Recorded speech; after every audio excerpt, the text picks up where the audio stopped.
Naswadi bar association આપ્યું આવેદનપત્ર. વકીલો પર થતી હિંસા અને હુમલાઓને અટકાવવા નસવાડી બાર એસોસિએશન આપ્યું આવેદનપત્ર. વકીલો પર થતી હિંસા અને હુમલાઓને અટકાવવા નસવાડી બાર એસોસિએશન આપ્યું આવેદનપત્ર. એડવોકેટ પ્રોટેક્શન એક્ટ અંગે નસવાડી મામલેદાર કચેરીએ આપ્યું આવેદનપત્ર. વકીલો પર થતી હિંસા અને હુમલાઓને અટકાવવા નસવાડી બાર એસોસિએશને આપ્યું આવેદનપત્ર. નસવાડી વકીલ મંડળના પ્રમુખ સહિત નસવાડી બારના વકીલો ભેગા થઈ સૂત્રોચ્ચાર કરી મામલેદારને આપ્યું આવેદન. નસવાડી બાર એસોસિએશનના તથા હોદ્દેદારો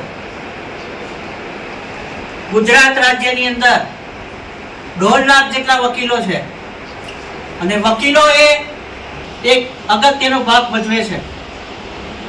ત્યારે વકીલોનું કામ એ રોજિંદું કામમાં કેટલાક અસામાજિક તત્વો દ્વારા ખોટી રીતે હુમલાઓ કરવામાં આવે છે, તેમજ ખોટી રીતે એફઆઈઆરો કરવામાં આવે છે.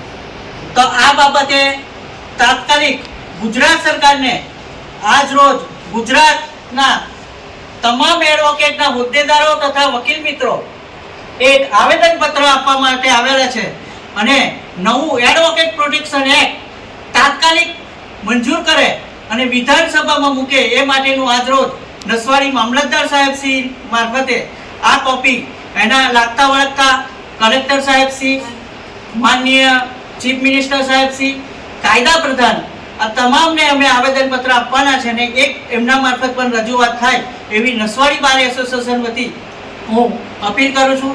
તેમજ નસવાડી ખાતે ગુજરાતની અંદર ગુજરાત ફાઉન્ડેશન એડવોકેટ ફાઉન્ડેશન દ્વારા આ જે સમગ્ર ગુજરાતની અંદર જે આવેદનપત્ર આપવાના છે તો આ બાબતે વકીલોને તાત્કાલિક સુરક્ષા આપે, નવું પ્રોટેક્શન એક્ટ આવે એના માટેનું આવેદનપત્ર આજ રોજ અમે અહીંયા આપી રહ્યા છે.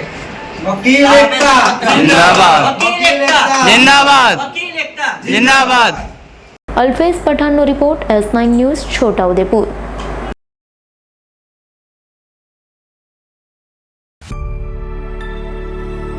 અમારી તમામ માહિતીથી અપડેટ રહેવા માટે જોડાયેલા રહો S9 ન્યૂઝ સાથે.